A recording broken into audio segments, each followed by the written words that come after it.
José Hola, Luis, hola. ¿cómo estás? ¿Me ves? ¿Me escuchás? Sí, os escucho y os veo. ¿Qué tal? Hola, bienvenido, bienvenido. José Luis Hernández trabaja en el Banco Interamericano de Desarrollo, tiene el cargo de especialista senior en gobierno digital de TICS. Y bienvenido a la escuela, estamos en nuestro segundo día, muy contentos porque esta mañana nos dieron un premio de Naciones Unidas, nos dieron el premio WISIS a la categoría Cooperación Internacional, así que estamos todos así como en festejo. Y te agradecemos mucho tu tiempo y también el apoyo que todos los años nos da el BID para poder apoyar la escuela, no solamente con documentación, con información, sino también con algunos fondos que nos permiten dar las becas a todos ustedes, pagar acá la organización, tener becarios virtuales.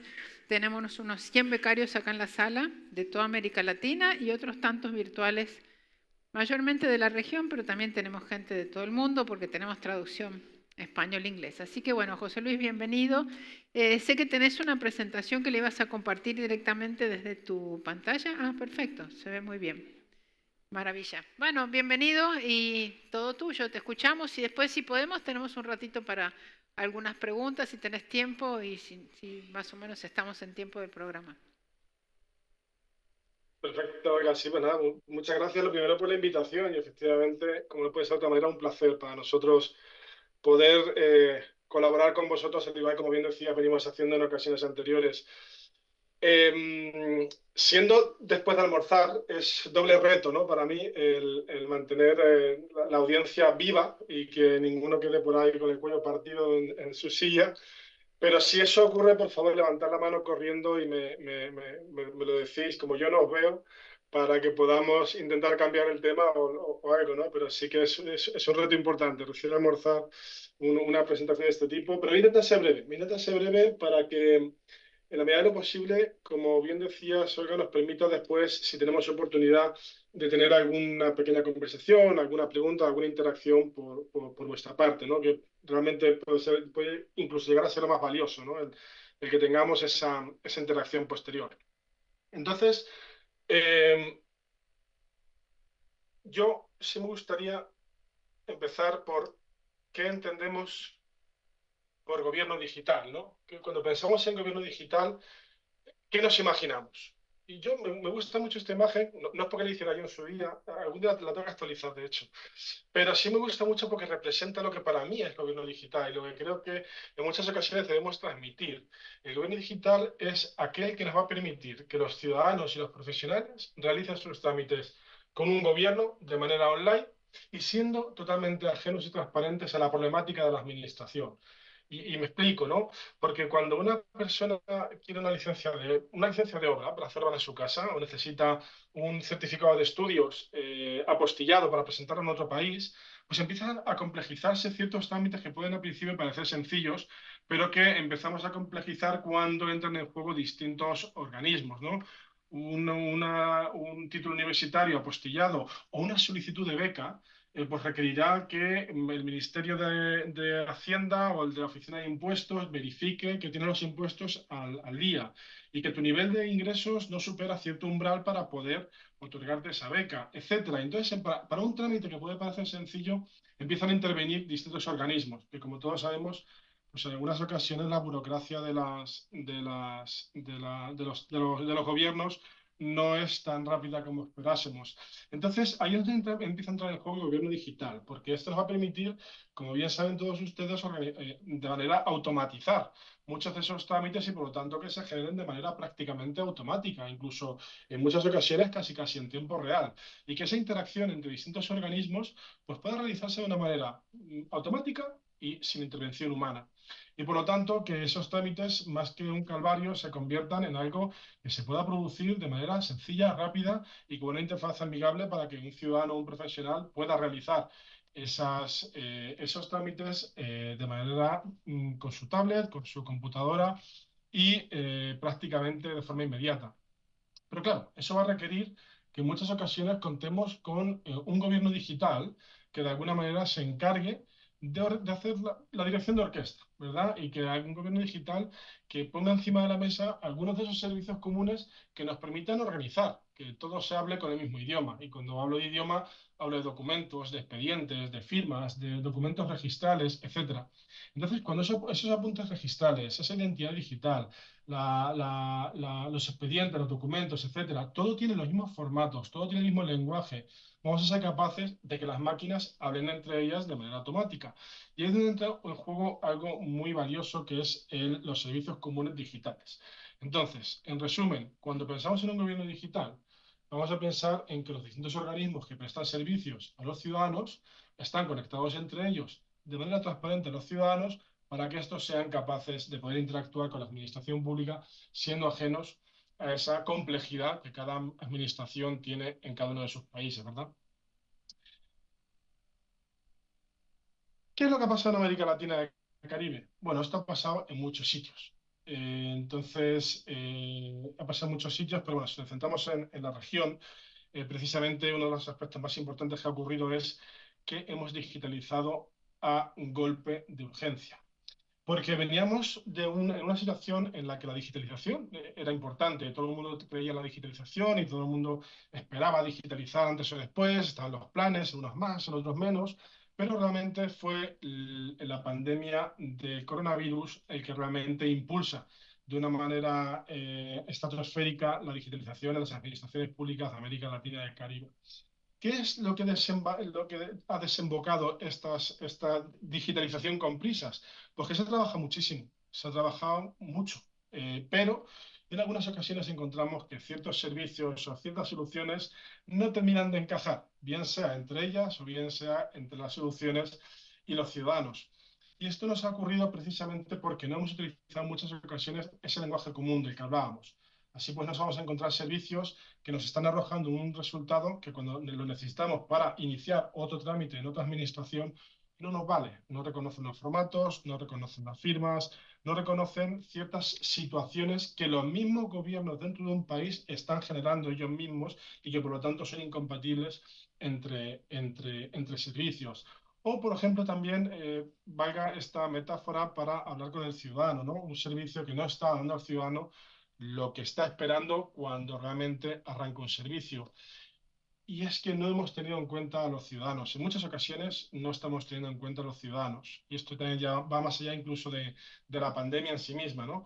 Porque para poder diseñar servicios digitales, servicios de gobierno que realmente transformen la administración pública, es porque realmente vamos a construir servicios que son útiles para los ciudadanos, que son útiles para realizar su día a día y para hacer lo mismo, mejor, para obtener los mismos resultados en mejores tiempos de lo que hacen en persona, ¿no? Y para ello es necesario contar con esos usuarios, tanto con los ciudadanos finales como con los usuarios de las distintas administraciones que van a tener que dar respuesta a través de ese gobierno digital, es decir, los funcionarios de las administraciones. Porque si no contamos con ellos, van a seguir pasando cosas como esta, ¿no? Y vamos a tener resultados que en muchas ocasiones no son los esperados. Entonces, valga este ejemplo de un Estado, no diré cuál, de Estados Unidos en el que durante un periodo de la pandemia uno podía descargar su propio certificado de defunción. Entonces, claramente aquí no se tuvo en cuenta a los usuarios para poder diseñar este servicio. Pero bueno, más allá de esta situación anecdótica, sí que tenemos una situación en América Latina y el Caribe que de 26 países la situación es bastante diversa. Dependiendo del país al que nos enfoquemos, hay pocos que tengan una situación completa, pero sí me gustaría destacar algunos datos que nos van a permitir contextualizar en qué punto está América Latina y el Caribe. Y es que en este momento hay 14 países que no tienen identidad digital. Eso quiere decir que a día de hoy hay 14 países de toda América Latina y el Caribe que no tienen forma estandarizada, los gobiernos, de identificar a sus ciudadanos con una identidad digital homogénea. Entonces, esto claramente imposibilita el gobierno digital. Se está dando en algunos países. Tenemos ejemplos de países que están ofreciendo servicios de gobierno digital, servicios de administración electrónica, como se les llama en algunos países, pero que están autenticando a sus usuarios de una manera un tanto rudimentaria, con un usuario y un password, de una manera un tanto simple. Esto quiere decir que hay países en los que a día de hoy yo puedo matricular un vehículo sabiendo el número de identificador, el número de cédula o el número de DNI, como se le llama en algunos países, de otra persona. Si yo sé ese número, puedo matricular un vehículo a su nombre. Luego atraco una joyería y es culpa suya. Bueno, eso habría que discutirlo en un juzgado, ¿no? Pero efectivamente es un riesgo importante el que será el no tener una identidad digital unificada para trabajar con la administración pública de manera electrónica. O, por ejemplo, hay 11 países que no tienen una agenda digital todavía. Un país que no tenga una agenda digital de transformación digital del sector público, pues ustedes me dirán qué hace. O sea, cuáles son sus planes de digitalización, de avance, de cómo los distintos órganos u organismos de esos países van a avanzar de forma conjunta para llegar a una digitalización plena que puedan ofrecer a los ciudadanos, como veíamos en esa primera diapositiva. No puede ser, no va a ocurrir. O, por ejemplo, hablemos de que hay 9 países que todavía no han establecido su estrategia de ciberseguridad. ¿Esto qué quiere decir? Pues que hay 9 países que desde hoy, ante un ciberataque grave como los que estamos acostumbrados a ver, por desgracia, últimamente, no saben qué tienen que hacer. No saben cómo responder, no saben cómo organizarse y por lo tanto correrán como hormigas a la gestapa del hormiguero. Entonces, y así con un sinfín de indicadores, lo que llamamos nosotros los habilitadores digitales, que van a permitir avanzar hacia un gobierno digital serio, ¿no? Y profesional. Y por lo tanto, ahí es un camino a recorrer grande, el que nos queda todavía en América Latina y el Caribe para poder ir cada vez más profesionalizando estos gobiernos digitales que ofrecemos a nuestros ciudadanos de la región. ¿En qué se traduce todo esto? Bueno, este índice lo conocen ustedes de sobra, no le estoy descubriendo nada nuevo, pero sí llamar una cosa la atención. Es que hay solo 4 países de Latinoamérica y el Caribe que ocupan o que están dentro de esas 50 primeras posiciones del índice de Naciones Unidas. Uruguay, Chile, Argentina y Brasil son esos 4 que quedan dentro de las primeras 4 posiciones, estando Uruguay el primero en la posición 35. Esto quiere decir que hay muchísimo trabajo por delante y esto no es fruto, esto es fruto y reflejo de lo que veíamos anteriormente, ¿no? De todo ese trabajo que todavía queda por hacer y que todavía queda por construir a la hora de ofrecer mejores servicios digitales. Pero ¿qué piensan los ciudadanos? ¿Qué piensa el ciudadano de a pie de América Latina y del Caribe de todo esto? Bueno, pues el ciudadano lo tiene muy claro. El ciudadano ve que claramente a día de hoy los trámites del gobierno siguen siendo lentos. ¿Y esto cómo lo podemos aterrizar en datos? Bueno, pues una encuesta que se hicimos desde el banco, ya terminando la pandemia, está ahí, les dejo el link abajo para que luego puedan pinchar en la publicación. Es una publicación, se llama Servicios Públicos y Gobierno Digital durante la pandemia. Esta encuesta se hizo ya terminando la pandemia y hay de promedio, o sea, simplemente por fijarnos en el promedio y no entrar en ningún caso concreto, podemos ver cómo un 23% y un 16% decían que era, o mejor dicho, en total un 32% decían que era fácil o muy fácil relacionarse con gobierno digital en sus países, de promedio. A mí el 32% que les parezca fácil o muy fácil no me preocupa. Me preocupa el otro 68%, que dice que es difícil, muy difícil, o peor todavía, no sabe, no contesta. Es decir, si no sabe ni contesta, es que no sabe ni lo que es gobierno digital, ni le importa, ni quiere saberlo, y eso es complicado, ¿no? Entonces, en resumen, tenemos un 68% de usuarios a los que comunicarle que el gobierno digital es posible, que tienen que relacionarse con él y que por lo tanto hay mucho trabajo por delante. Porque si analizamos ya esas respuestas un poquito más en detalle, vamos a encontrar que el 56% de los usuarios que hicieron algún trámite en línea durante la pandemia hubieran preferido hacer su trámite presencialmente. Es decir, lo he hecho en línea, lo he conseguido. Ese es el 56% de los que lo hicieron. Más de o sea, de ese 100%, el 56%, más de la mitad hubiesen preferido hacerlo presencial, aún en pandemia. Eso es un mensaje muy claro. Y es que el 27% de sus usuarios no quiere volver a usar Internet para hacer sus trámites.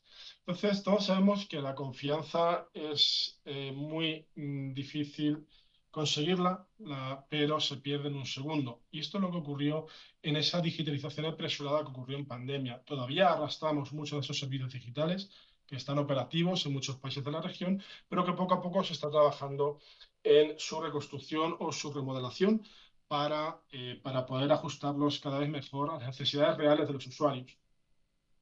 Y aquí una reflexión, y es que uno de los principales errores que desde mi punto de vista se cometió durante la pandemia en esta digitalización apresurada fue que se entendió en muchas ocasiones, y generalizando y por supuesto con muy honradas excepciones que podemos comentar, pero sí que se trató, y esto ocurre por desgracia en muchos países y sigue ocurriendo, la transformación digital como un problema puramente tecnológico, cuando yo no estoy seguro si lo es o no lo es, ¿no? Vamos a intentar averiguarlo juntos.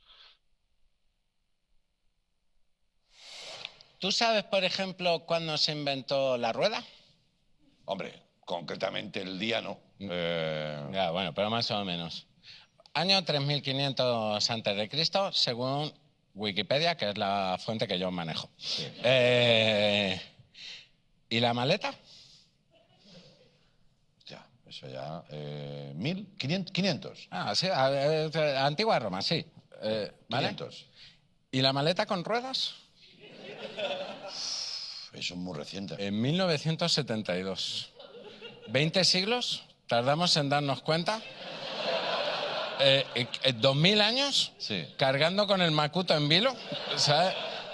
2000 años en darnos cuenta que eso maridaba bien. O sea, se probó antes el dátil con bacon Sí. que la maleta.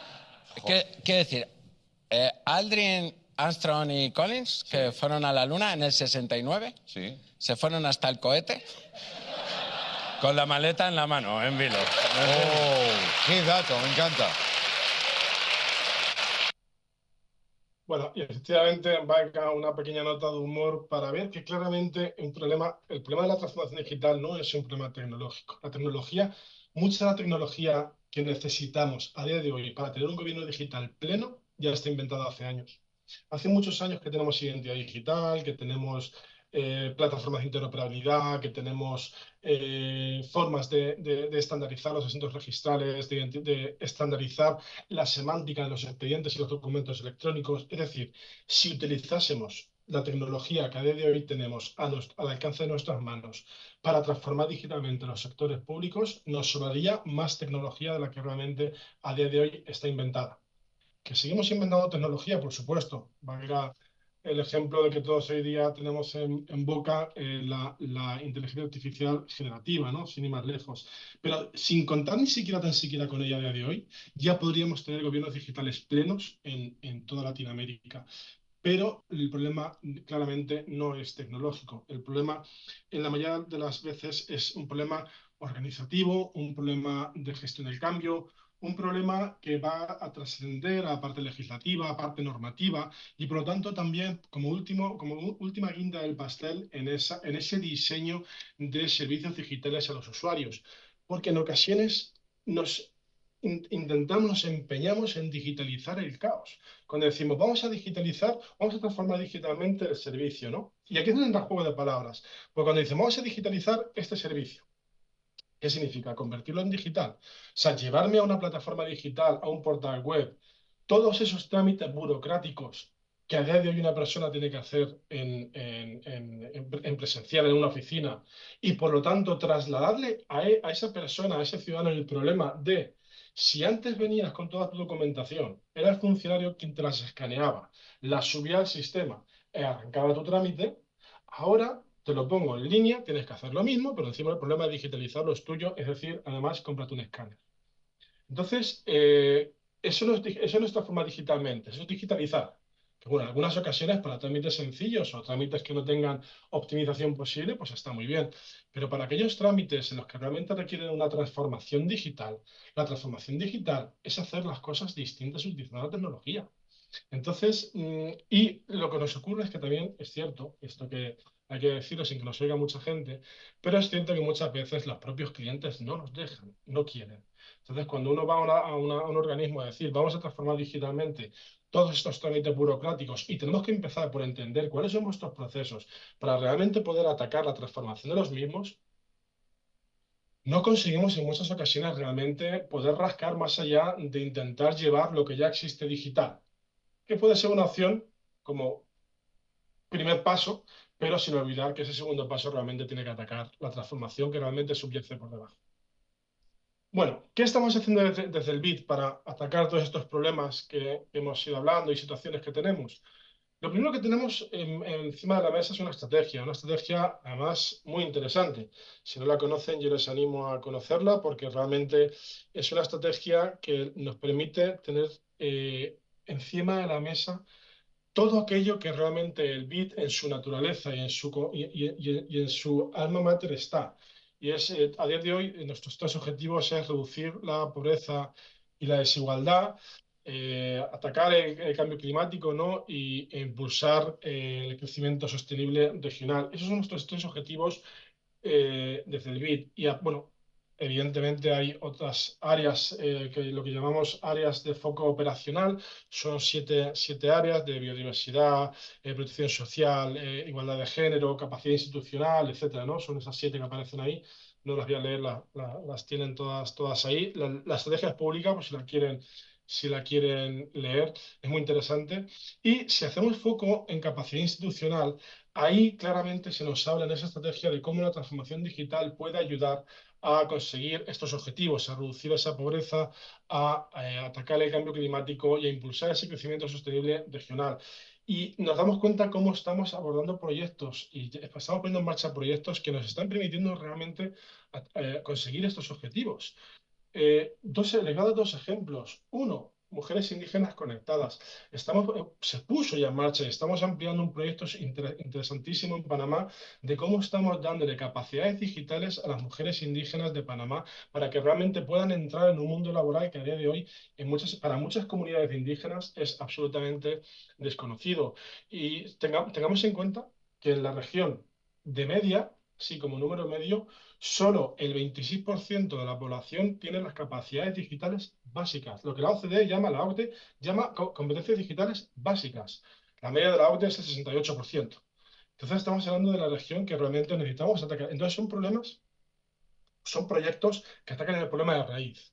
Pero es que nos estamos encontrando otras situaciones, y nos vamos a ir al otro extremo, en que hay otros proyectos en los que nos encontramos que o sea, una administración muy digital que realmente ya quiere dar el siguiente paso. Y este fue el caso de cuando nos pusimos a trabajar en la digitalización del Poder Judicial de Ceará, en Brasil. Encontramos una justicia que prácticamente estaba digitalizada. Habían ido haciendo muchas cosas y en este caso sí que las vías del tren encajaban entre ellas, casi casi del todo. Y entonces realmente el proyecto que pusimos en marcha fue un proyecto de ir más allá de la automatización. Ya estamos hablando donde ese proyecto de automatización del Poder Judicial de Ceará estamos introduciendo componentes de inteligencia artificial, chatbots aplicados a la justicia, porque es un proyecto muy avanzado. Lo que me quiero referir con esto es que estamos ante proyectos de distinta índole y en extremos absolutamente opuestos, con todo el catálogo de variedad que tenemos entre medias de estos dos ejemplos.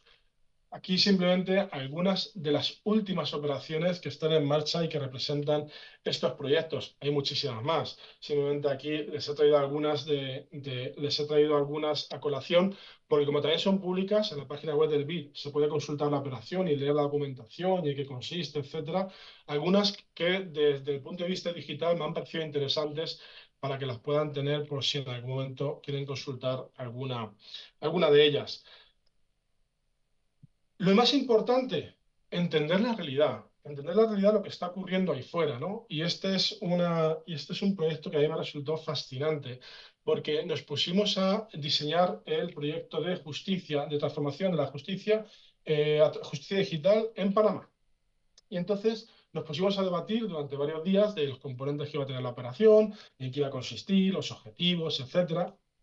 Y entonces nos dimos cuenta, llevamos varias horas hablando de la integración de las poblaciones indígenas, la brecha digital, el tener cuidado, no se agrande demasiado, etcétera. Lo que hay que hacer es disminuirla.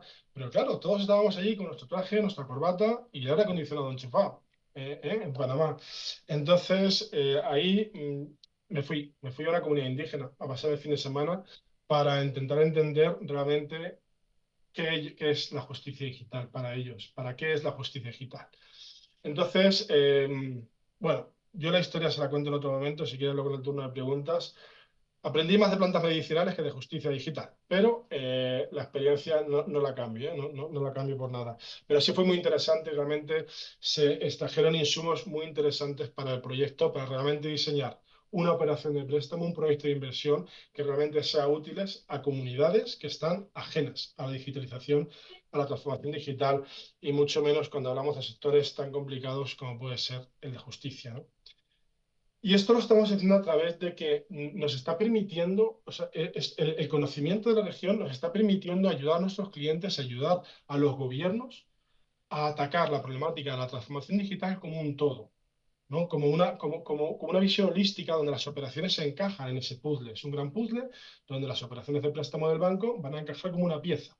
¿Por qué? Porque cuando hablamos de una operación para transformar digitalmente, la primera foto que aparece ahí a la izquierda, la justicia de Colombia. Pero la operación nuestra del banco va a atacar un trocito, pero es que la justicia de Colombia es muy grande. Entonces ahí lo que nos permitió es ver la justicia digital de Colombia en su máximo exponente y ver dónde encajaba la operación de préstamo. Igual que hicimos en Perú, en esa siguiente fotografía, con la interoperabilidad judicial entre Fiscalía y Poder Judicial, o como por ejemplo conseguimos hacer también con la Estrategia de Transformación Digital de Chile en esa última fotografía. Estos son tres ejemplos donde las operaciones del banco lo que hacemos es estudiar cómo encajan dentro de una estrategia global. Entonces, en muchas ocasiones ayudamos a nuestros clientes, a los gobiernos de los países, a que tengan la foto completa y ver dónde el BID realmente les puede ayudar o dónde encajamos nuestras operaciones.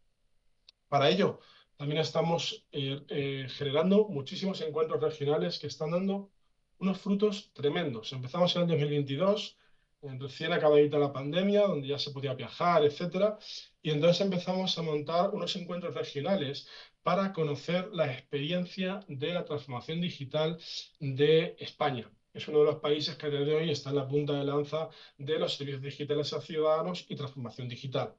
Y entonces empezamos con tres países, en ese primer 2022 estaba Brasil, Bolivia, Jamaica, luego fuimos ampliando a otros países y estamos viendo cómo realmente el ver en directo, en persona, las autoridades competentes de un país, el cómo funciona esto en otro país, está dando frutos absolutamente prometedores a la hora de tener esa visión dentro de los planes de digitalización de los distintos países, lo cual nos está ayudando mucho a seguir avanzando.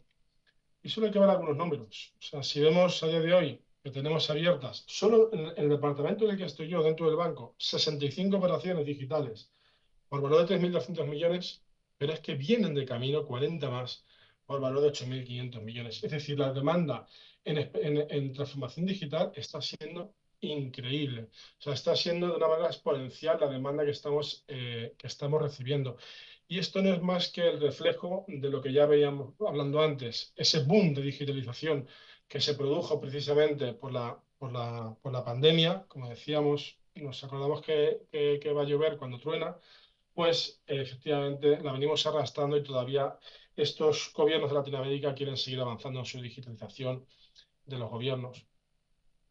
¿Qué estamos haciendo con todo este conocimiento? Lo estamos aglutinando todo, o ya se ha aglutinado de hecho, en lo que se llama la Guía de Transformación Digital del Gobierno. Ahí tiene los dos QRs para descargarse. El primero de ellos es para descargarse la guía en formato PDF. Es una lectura sencilla de mesita de noche, 722 páginas, para el que tenga insomnio. Es muy fácil de leer y un poquito cada noche se lo va leyendo.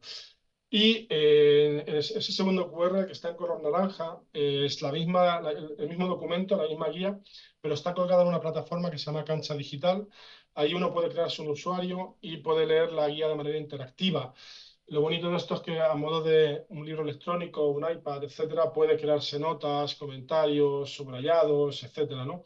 Puede enviar feedback a los autores de, oye, pues esto no me gusta, esto sí, esto yo no lo comparto, entonces puede hacer esa interacción con los autores.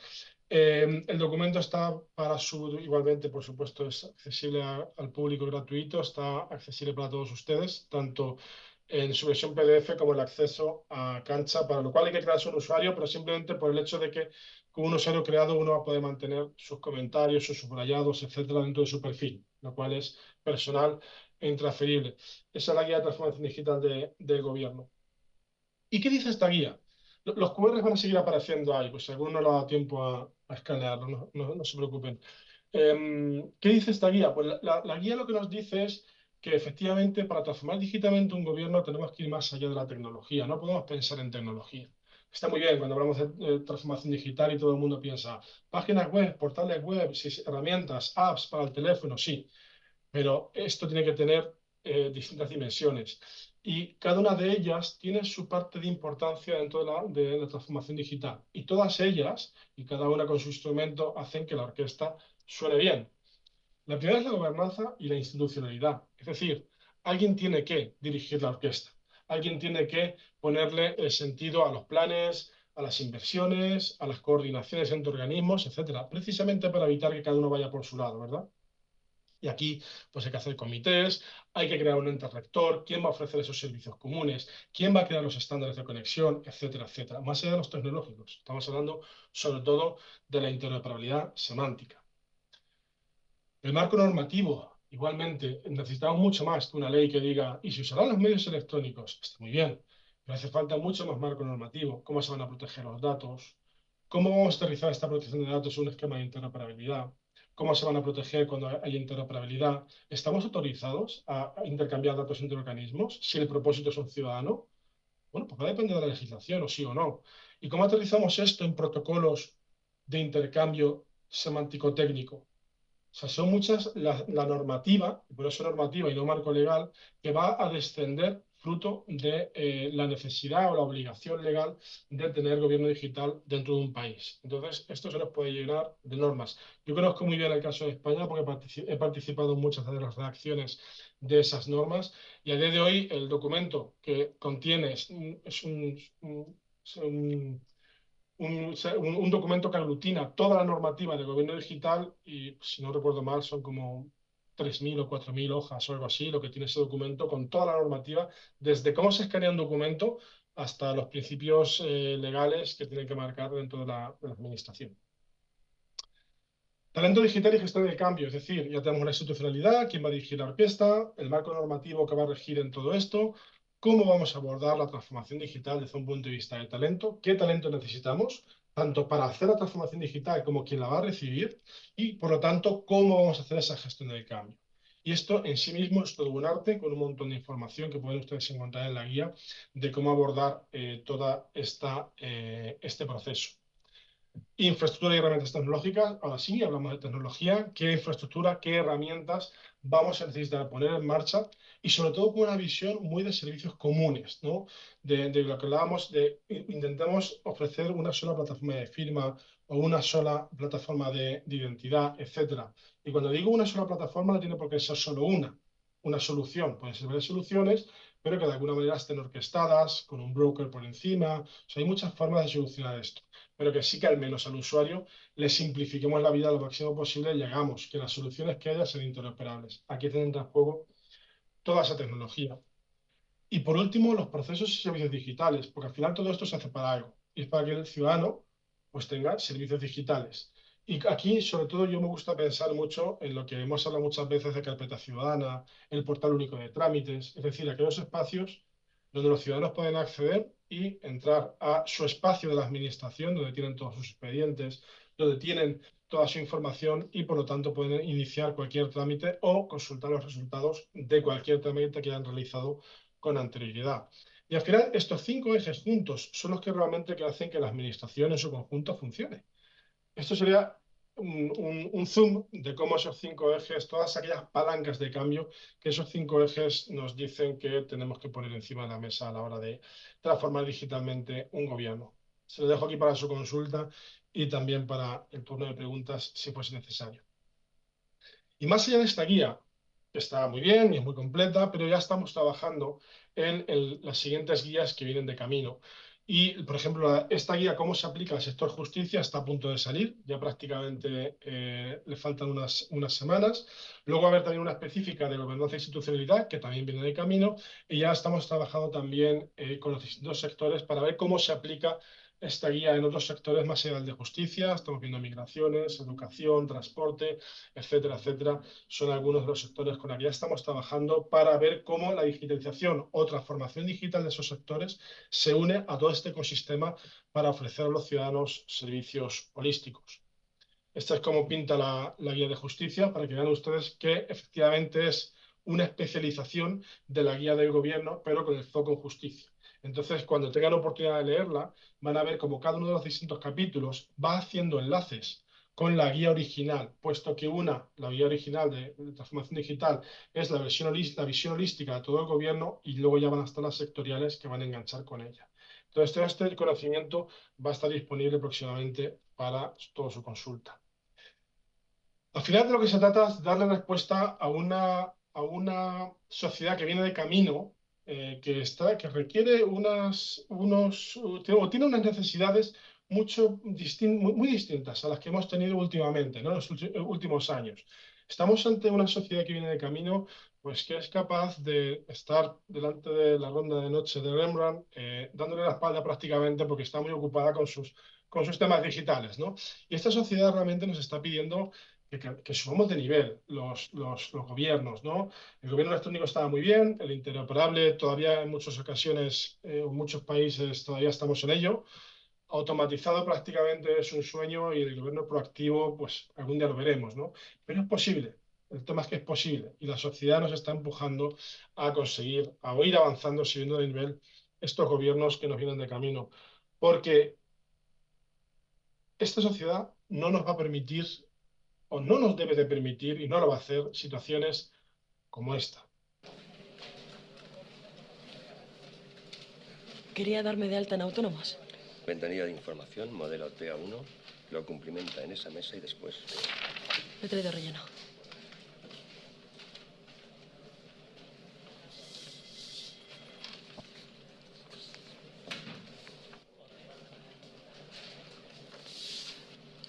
No ha rellenado esa casilla. Vaya a las mesas de la entrada y... He traído 2 copias, escritas y revisadas.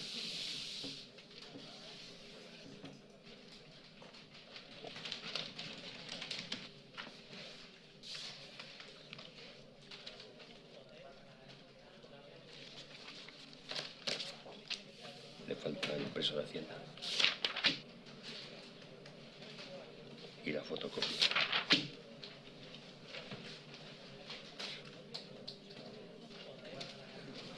Muy bien, Rubita. Tú lo has querido. Fotocopia del DNI. Número de cuenta. Fotocopia de la tarjeta de la Seguridad Social. Fotocopia de los impresos de Hacienda.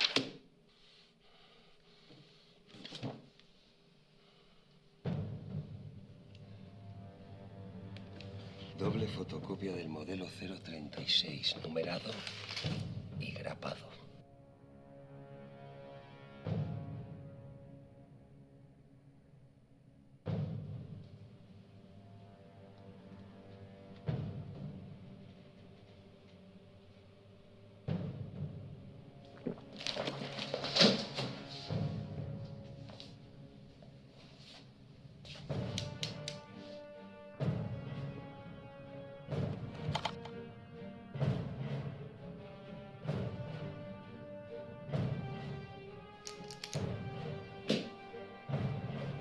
Mierda.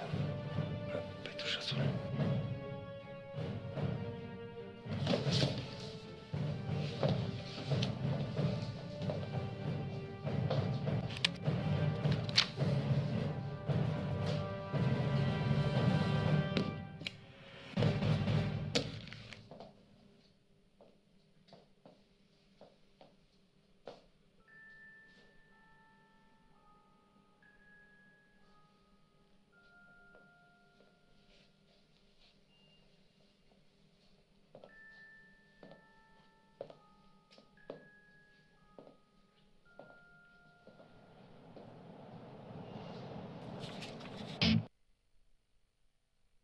Y por ir concluyendo, efectivamente, esta situación no debemos permitir que ocurra, ¿no? Y mucho menos en los países en los que estamos trabajando y en los que tanto pasión estamos poniendo para transformar digitalmente estos gobiernos de América Latina y del Caribe, que tantas satisfacciones nos están dando.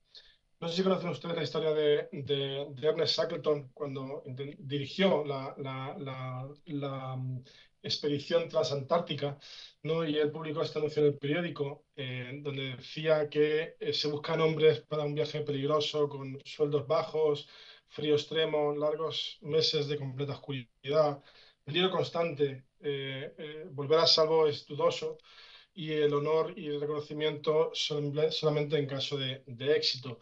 Ante este anuncio contestaron miles de personas y hubo que hacer una selección hasta que eligieron, creo que recordar que fueron 27 o 28 los marineros que fueron seleccionados, más un polizón, que se fueron a la Antártida a hacer esa expedición. Entonces, este es un llamamiento que todos y cada uno de ustedes tienen que ir contribuyendo a que efectivamente es peligroso, es duro, pero realmente nos da muchas satisfacciones.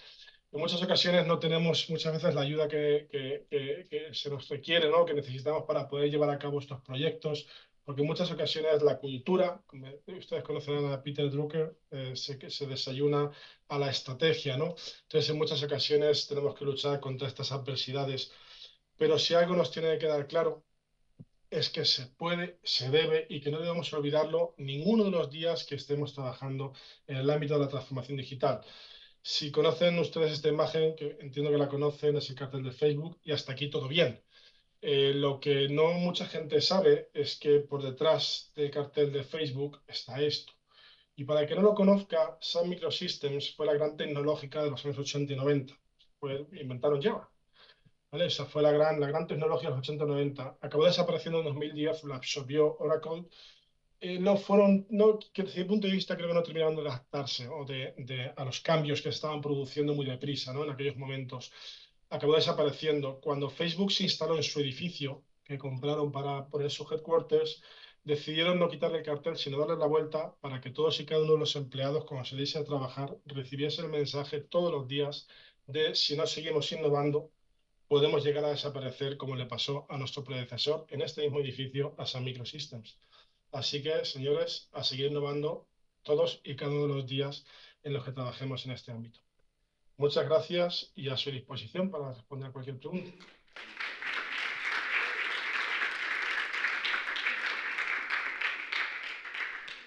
Muy interesante. Muchísimas gracias, José Luis. ¿Preguntas para Aya? Uy, muchas preguntas. Bueno, ahora tenemos un poco de tiempo. Empiezo por Fresia. ¿De dónde sos y tu nombre? Ok, mi nombre es Fresia Ayasi, soy de Bolivia. Actualmente soy estudiante de cuarto año de Derecho. Me interesó mucho la parte en la que mencionó al área administrativa. Yo actualmente estaba haciendo pasantías, ¿no? Ya hace un mes aproximadamente en un ministerio y se veía el problema de cómo hacer la digitalización y demás, porque hay mucha gente que viene, digamos, por expedientes y demás, y pues me comentaban que es un poco difícil porque habría muchas personas que se quedarían sin trabajo, obviamente, si hacemos el tema de la digitalización. Pero ahora el gran problema que se enfrenta es de que pues hay expedientes de varios años atrás y son bastantes, o sea, llenaría, no sé, toda esta habitación, digamos que estamos acá, ¿no? Habitando este lugar, entonces es mucho, es demasiado. ¿Y cómo se podría manejar este tema? ¿Cómo se podría hacer? Porque uno se relaciona con otro. No es que podamos partir de un año, digamos a partir del 2016, para empezar a digitalizarlo, ¿no? Porque es una necesidad, pero a la vez también es un desafío que lograr, ¿no? Esa sería mi consulta.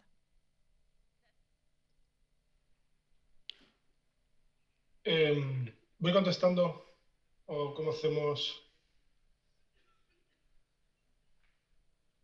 A ver, espera.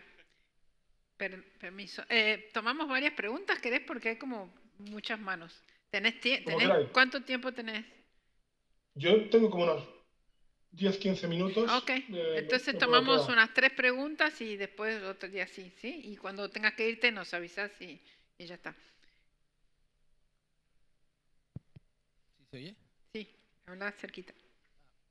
Soy Carlos Ramírez de México. A mí me preocupa el tema de la continuidad. Creo que ha habido avances en diferentes países. En el caso del mío, por ejemplo, México destacaba hace algunos años en varios aspectos. y en los últimos años creo que se ha mantenido más como un espectador, más que un actor principal. Y creo que eso está pasando también en otros países. Ahí, digamos, ¿qué se recomienda? ¿Qué pueden hacer?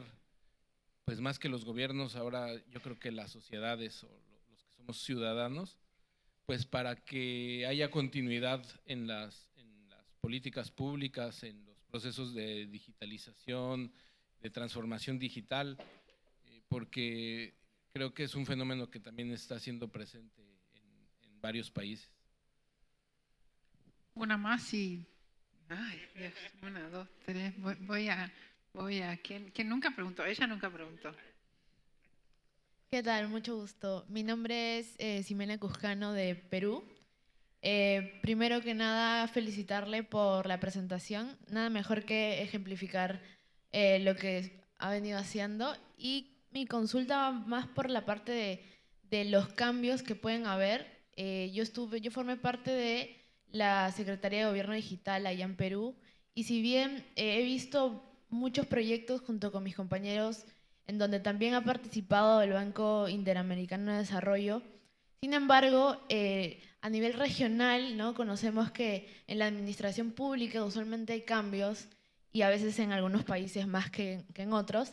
Entonces sabemos que las prioridades para ciertos gobiernos no son iguales a otros, ¿no? Entonces, ¿cómo afronta el Banco Interamericano de Desarrollo o qué recomendaciones podría dar en base a estos cambios que pueden incluso afectar proyectos importantes en la región, ¿no? Esa es mi pregunta. Muchas gracias. Bueno, vamos con esas 3 y después vemos si ahí tenés más tiempo. Sí, claro. Vamos a ver. Por empezar por la primera, por la compañera de Bolivia. A ver, cuando abordamos un proyecto de transformación digital de estas características, ¿no? Estamos hablando de un país o de un sector completo dentro de la administración pública.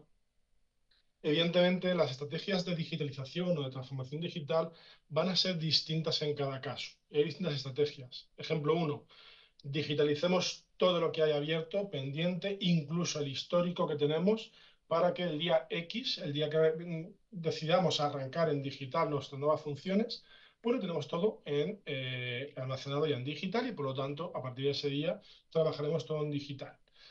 Esa estrategia se va a poder dar en casos en los que la información sea más controlada, estemos hablando de un tamaño de información mucho más razonable o que pueda estar más dentro de nuestro control.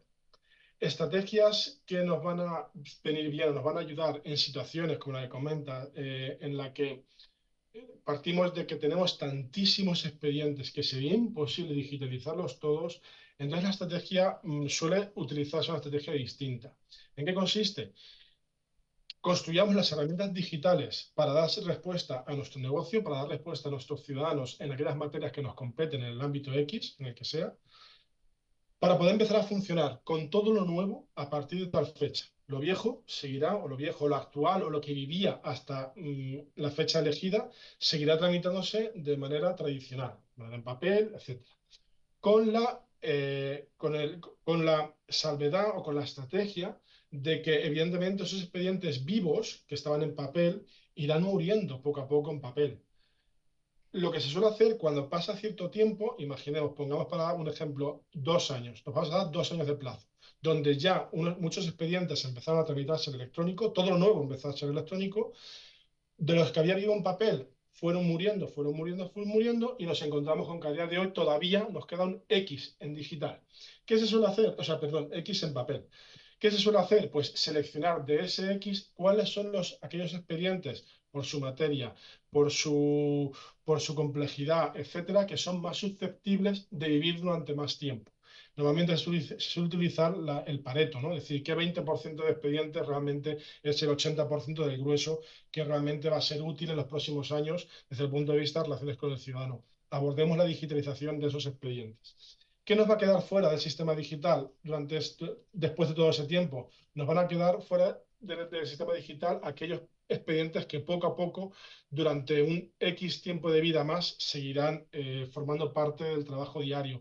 Pero es la única manera de ir digitalizando sitios muy complejos, porque si intentamos abordarlo todo, claramente podemos atragantarnos, ¿no? Dicen que el elefante hay que comérselo por trozos, no podemos comerlo de una sentada. Y por el contrario, tampoco podemos cruzarnos de brazos y decir, bueno, pues como hay muchos expedientes, no podemos digitalizar. No, hay estrategias intermedias que se suele hacer. Por ejemplo, le voy a poner un ejemplo muy concreto. Cuando abordamos proyectos de digitalización de registros civiles, ¿vale? Y concretamente en Perú tenemos uno, haciendo referencia a la última compañera que ha intervenido. Hay más países con este tipo de proyectos, pero cuando se suelen abordar estos proyectos, lo que se suele hacer es decir, vamos a ver, ¿dónde está el 80% de la población? Los nacidos después de 1945. A por ellos. ¿Hay gente que nació antes de 1945? Sí, por supuesto, pero estamos hablando de muy poquito.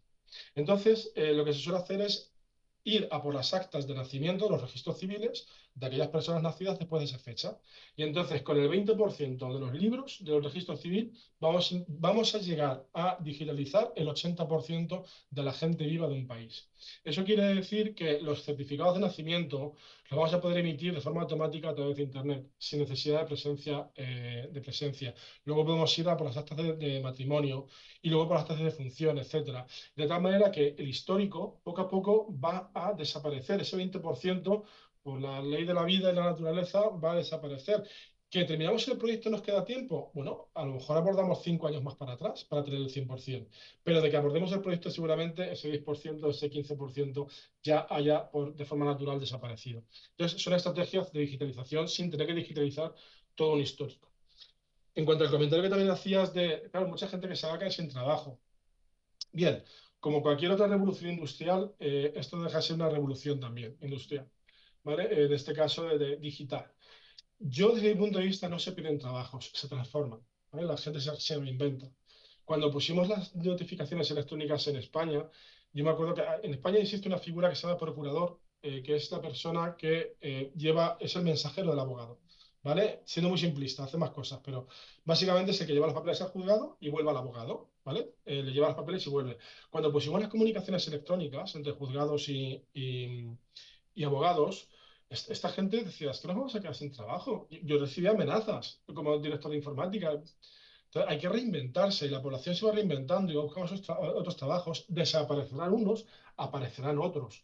Claramente, buscando este ejemplo, cuando decíamos, claro, cuando poníamos las notificaciones electrónicas, perdió la necesidad del señor que va con el carrito por los pasillos repartiendo los papeles dentro de los juzgados. Había que buscar otro trabajo. Entonces hubo que reinventar ciertos puestos de trabajo. ¿Qué es lo que ocurrirá? Que, claro, para ese puesto ya no va a entrar nunca nadie más. Entonces esos últimos puestos se perderán con el cambio cultural, con el cambio generacional. Y aparecerán otros nuevos porque habrá más gente que esté preparada en desarrollo de software, inteligencia artificial, etcétera, etcétera. Entonces, el tema de que se pierden trabajos, puede haber pequeños escalones, sobre todo al principio, pero la sociedad tiene que ir regulando eso, para no quedarnos anclados precisamente y no avanzar en transformación digital. Carlos, de México, nos comentabas el tema de la continuidad y de los vaivenes políticos, ¿no? Y es una pregunta que ya muy relacionada con la compañera que hacía también después de Perú, ¿no? De los cambios de las administraciones públicas y que las prioridades cambian, de los vaivenes políticos. Básicamente la contestación para ambos es la misma, ¿no? A ver, aquí claramente tenemos que intentar de alguna manera confiar en que nuestros políticos se van poniendo de acuerdo y que entienden que cosas tan importantes como la transformación digital no es un tema de campaña política ni de partido político. Tiene que ser un pacto de Estado, tiene que ser una política de Estado. Es decir, cuando un partido político X, del color que sea, pone en marcha toda una estrategia de digitalización, de transformación digital del sector público, del gobierno, los que entran después tienen que, a ver, pueden tener opiniones distintas en ciertos proyectos concretos o cuál priorizar, pero lo que es la política de transformación digital del sector público tiene que seguir adelante y eso los políticos lo tienen que entender y como sociedad se lo tenemos que hacer entender. Cierto es, y cuando no me acuerdo cuál de los dos decía qué estoy haciendo desde el banco para intentar que esto ocurra.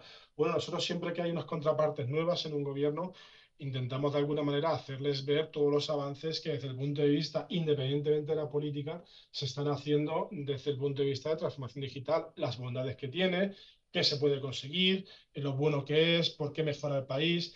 De hecho, incluso el simple hecho de tener identidad digital simple hecho de tener identidad digital, hay estudios que demuestran que mejora el PIB de los países, ¿vale? Porque se generan más transacciones, se genera otra dinámica. El tema de tener justicia digital mejora las inversiones extranjeras, porque las empresas van a ver en un país aquellos países que una justicia digital me ofrece más predecibilidad, más transparencia, más acceso a la justicia, etcétera. Y por lo tanto, mis inversiones, para que estén seguras ante un problema, las voy a hacer en países donde me estén proporcionando esta seguridad, más allá de la normativa jurídica, ¿no?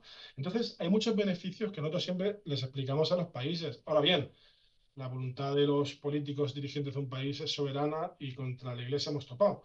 Pero sí que es cierto que intentamos de alguna manera evangelizar esto. Hola. Sí, ¿tenés un minuto más para preguntas? Sí, Ok. vamos a hacer otra. Espera, que había unas manitos por acá. Él nunca preguntó, no sé si nunca preguntó, ahora ya no me acuerdo. Bueno, ahí va. Tomamos 3 preguntas y después te liberamos. Olá, buenas tardes. Felicidades por el trabajo de BID y por su presentación, fue muy enriquecedora. Soy Iago de Brasil y soy consultor de innovación pública jurídica del Tribunal de Justicia del Estado de Ceará, incluso remunerado por el BID, así que muchas gracias por mi empleo. Bueno, usted mostró que hay diversos proyectos del BID para fomentar la innovación en instituciones públicas, como es el caso del Poder Judicial de Ceará.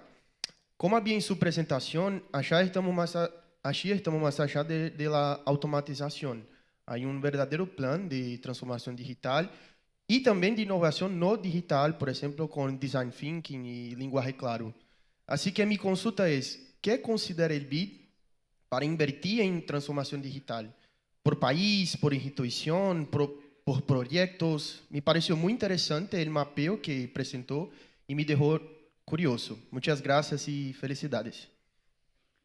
2 preguntas más. ¿Quién más era? Allá voy, Uruguay. Hola, ¿qué tal? Mi nombre es Diego Cajade, yo soy de Uruguay. Formo parte del grupo de trabajo de Ciudadanía Digital de Uruguay y estuvimos trabajando recientemente en la nueva estrategia. Me parecía muy ilustrativo el video que mostraste de los trámites. Y quería traer una voz que surgió de algunos focus group que hicimos relacionado a las experiencias de los usuarios en los trámites del Estado. Si bien estamos digitalizando muchísimo, no están centrados en el usuario los trámites, sobre todo no son muy... son difíciles de encontrar, sobre todo por las personas que tienen menos educación. Me refiero a educación cívica y habilidades digitales. Entonces, mi pregunta es, ¿ves ahí un potencial en la inteligencia artificial como para poder promptear, perdón por la expresión, pero por ejemplo decir, me quiero ir de viaje y que en realidad la inteligencia artificial me pueda ofrecer qué voy a necesitar hacer en trámites? Porque muchas veces sucede que buscan un trámite y cuestión no era subsidio, era otra palabra técnica y la gente no conoce la nomenclatura del Estado. Entonces, para migrar a centrar al usuario en la búsqueda de trámites, si crees que la inteligencia artificial puede aportar ahí. Gracias. Una más, última, y ya estamos. La última. Olá, buenas tardes. Me llamo Emerson López, del Brasil. Las experiencias con gobiernos digitales varían ampliamente entre los países, con naciones más pobres frecuentemente quedando atrás o adaptando los modelos de los países del norte global. Recientemente hemos visto que Tuvalu, un pequeño país de la Oceanía, será el primero en migrar en su estructura de gobierno a metaverso, debido a la amenaza inminente de desaparecer a causa del calentamiento global. Como usted y el BID ven esses processos de transformação digital e de que maneira as tecnologias de mundos virtuais, como os metaversos, podem beneficiar ou não a los países subdesarrollados del sur global? Gracias. ¿Uno más de virtual? ¿Sí? ¿La lees? Es la última. Un participante virtual pregunta lo siguiente: ¿qué consecuencias negativas tendría crear una estrategia estatal que centralice los datos bajo una única agencia de gobierno y con la obligación de establecer la información de todo un territorio nacional basado en la estrategia de soberanía digital. Gracias. Bueno, listo ya. Y después te liberamos. Gracias por tu tiempo y la paciencia. No, para nada, un placer. Bueno, a ver, empezamos, Yago. Obrigado. No falo portugués, te voy a contestar en español. No, fuera de bromas, estoy aprendiendo portugués, o lo intento por lo menos. A ver, el tema de las inversiones, como decía, por país, por institución, etcétera, yo creo lo más importante de todo es que exista una estrategia, ¿no? Porque como ese dibujo que veíamos al principio de mi presentación, donde esté todo y decir, ok, o sea, aquí está todo lo que queremos hacer a nivel de institución, a nivel incluso subnacional, ¿no? Por ejemplo, también gobiernos regionales, en vuestro caso es muy representativo, en el caso de Brasil, por la cantidad de estados que hay, pero luego las poblaciones o los municipios, ¿no? Entonces, porque tengamos en cuenta que al final el ciudadano, de donde más cerca está, hace su municipio y de su estado. Entonces, las estrategias de digitalización, las grandes estrategias de digitalización nacionales en países como el caso de Brasil, ¿no? O México también, que son grandes países enormes, que tienen una estructura subnacional muy importante, pues entonces se complejiza muchísimo más. En este caso, lo más importante de todo, más que dónde centrar las inversiones, es dónde centrar la estrategia.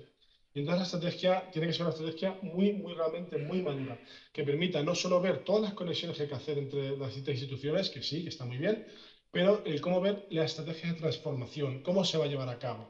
Y para eso hacen falta en muchas ocasiones planes de sostenibilidad en el tiempo. Y esto engancha con lo que hablábamos antes, ¿no? De cómo hacer frente a esos vaivenes políticos. En muchas ocasiones, cuando conseguimos comprometer las partidas presupuestarias de años venideros para sostener en el tiempo estrategias que hemos puesto en marcha, eso muchas veces nos ayuda a que los siguientes gobiernos también sigan apostando sobre estrategias que ya están puestas en marcha y que por lo tanto tienen unos recursos definidos y sostenidos en el tiempo. Entonces, y eso nos va a dar, por su propia naturaleza, nos tiene que dar el plan de inversiones que debe de acompañar una estrategia, ¿no?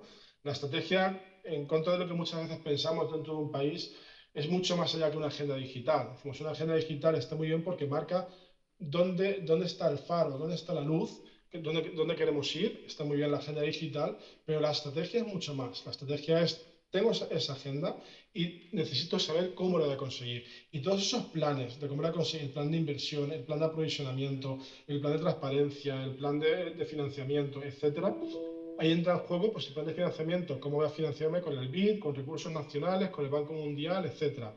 El plan de aprovisionamiento, cómo lo voy a hacer, recursos propios, contratando empresas privadas, etcétera, internacionales.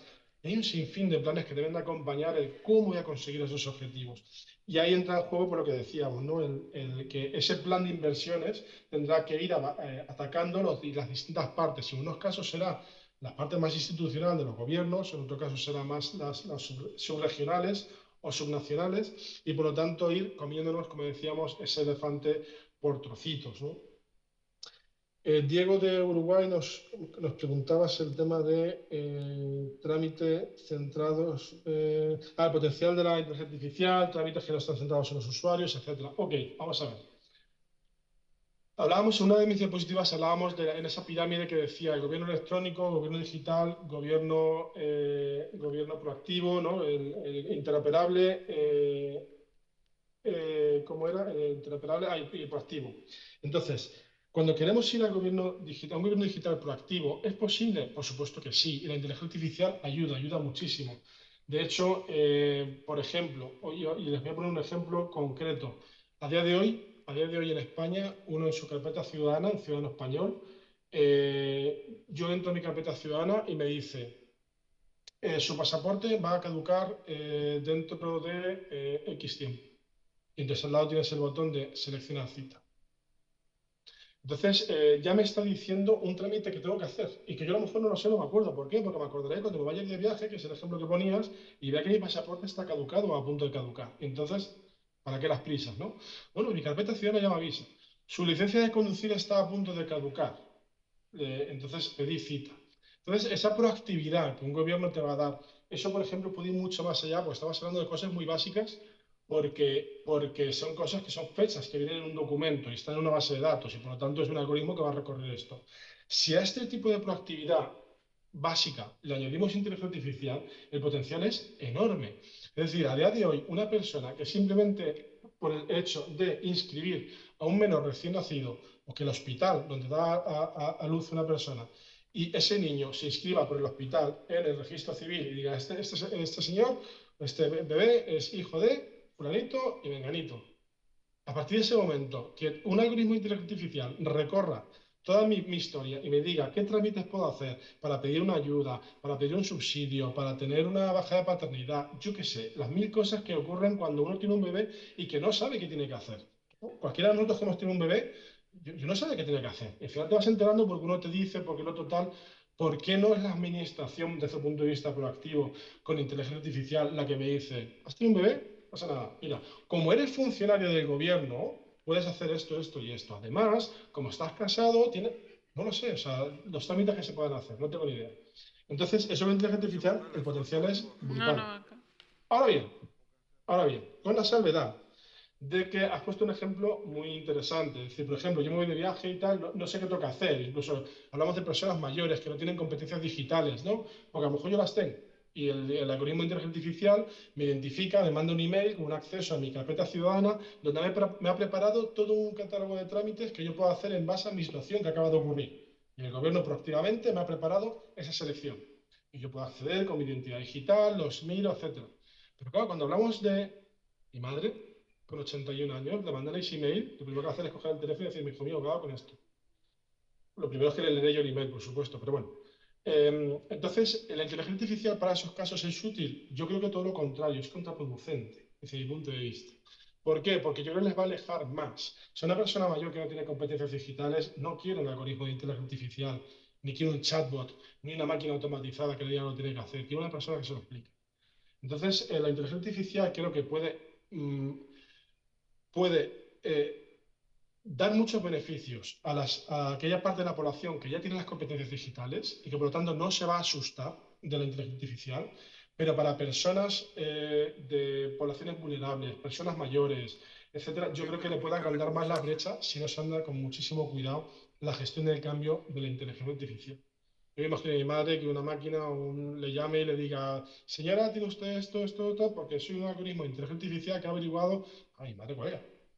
Entonces, yo creo que cualquiera de las nuestras que estamos aquí en esta sala. Entonces, yo con esa salvedad, para eso suele funcionar bastante mejor esos centros de ayuda donde a las personas que no tienen las competencias digitales suficientes les vamos a ayudar a ir poco a poco comprendiendo y entrando en el mundo digital.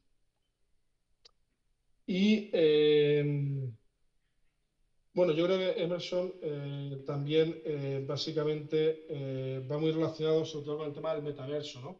Hace poco leíamos una noticia, hace unos meses, leíamos una noticia que un país de Latinoamérica había realizado su primer juicio en el metaverso, ¿vale? Esto salió hace unos meses. Entonces, de hecho, hay mucha polémica todavía de eso. Yo no sé si ha llegado a fallar la Corte Suprema o no, todavía lo tengo que mirar, porque, claro, un señor entra al metaverso, o sea, le piden que entre al metaverso y se encuentra con su juez, es un muñequito, el abogado es otro y tal, y se genera un juicio ahí con un montón de muñequitos muy bonitos y lo condenan. Pues hombre, no me parece serio. Las cosas como son. Lo siento un montón y a lo mejor es una opinión un poco... Pero no me parece serio, ¿no? Yo creo que cualquiera de nosotros, si te van a condenar, quieres un juez enfrente tuya que te diga el por qué, ¿no? Bueno, hacerlo en el metaverso. Entonces, ¿pueden ayudar estas tecnologías? Por supuesto que sí, igual que la inteligencia artificial, el metaverso, hay muchas de estas tecnologías que nos van a ayudar muchísimo. Ahora bien, que las convirtamos en el camino, tampoco creo que, porque corremos el riesgo de, al igual que decía antes, que agrandar una brecha digital que puede llegar a deshumanizar muchísimo la administración. Yo creo que las cosas tienen que ir madurándose con el tiempo y a lo mejor dentro de X años todo es completamente automático, inteligencia artificial y vivimos en Skynet. Pero creo que de momento la administración pública tiene que seguir teniendo un trato al menos al servicio de las personas, ¿no? Y eso creo que es importante, ¿no? Deshumanizarlo. Por último, teníamos una pregunta de la audiencia virtual que hablaba de esa centralización de datos en una sola institución. Bueno, a ver, depende de cómo se maneje, se gestione y se diseñe, ¿no?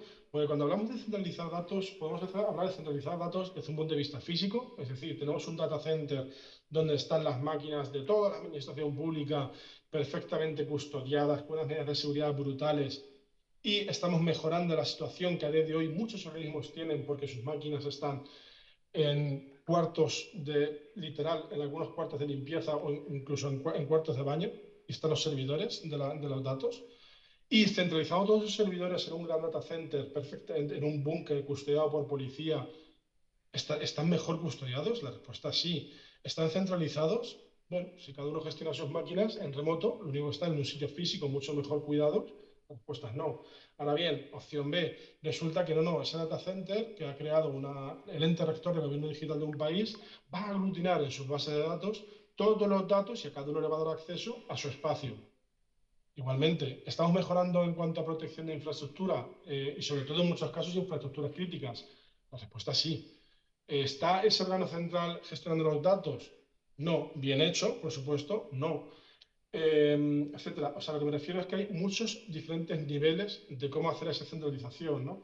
De hecho, en algunas ocasiones, lo que se suele hacer en algunas soluciones de carpeta ciudadana que hablábamos antes, cuando uno accede a su carpeta ciudadana como ciudadano y ve todos los expedientes que tiene abiertos en los distintos ministerios, organismos que están conectados a la carpeta ciudadana, realmente esos datos no están en la carpeta ciudadana, sino que es la carpeta ciudadana, cuando yo me conecto, la que en tiempo real recorre las conexiones con todos los organismos y dice, oiga, ¿qué sabe usted de José Luis? ¿Qué sabe usted de José Luis? ¿Qué sabe usted de José Luis? Y todos responden, y esa información se representa en pantalla. Pero esa información no debe de estar almacenada en esa carpeta ciudadana, porque efectivamente está almacenando una información que en muchas ocasiones no le corresponde. Sobre todo cuando hablamos de temas de ficha médica, etcétera, ¿no? Que realmente tiene una protección posiblemente mucho más especial. Pero, por eso decía que centralización de datos, dependiendo qué datos y dependiendo a qué nivel. Si hablamos de infraestructura física, de dato real, acceso al dato, entonces, bueno, puede tener muchas variables que realmente la respuesta no es un sí o un no, sino es un caso concreto y una decisión estratégica a largo plazo. Bueno, agradecemos muchísimo tu tiempo. Un aplauso para José Luis.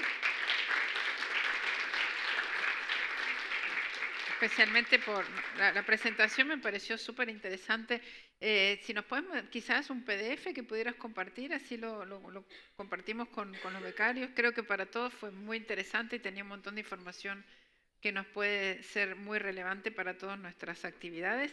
Agradecemos mucho tu tiempo, todo el tiempo que dedicaste a las preguntas, muy, muy valioso. Y bueno, deseamos que termines bien el día. Saludos a todos los colegas del BID que siempre nos colaboran y nos ayudan con nuestra tarea aquí en la escuela, y te mandamos un abrazo desde Buenos Aires. Otro aplauso para José Luis, por favor.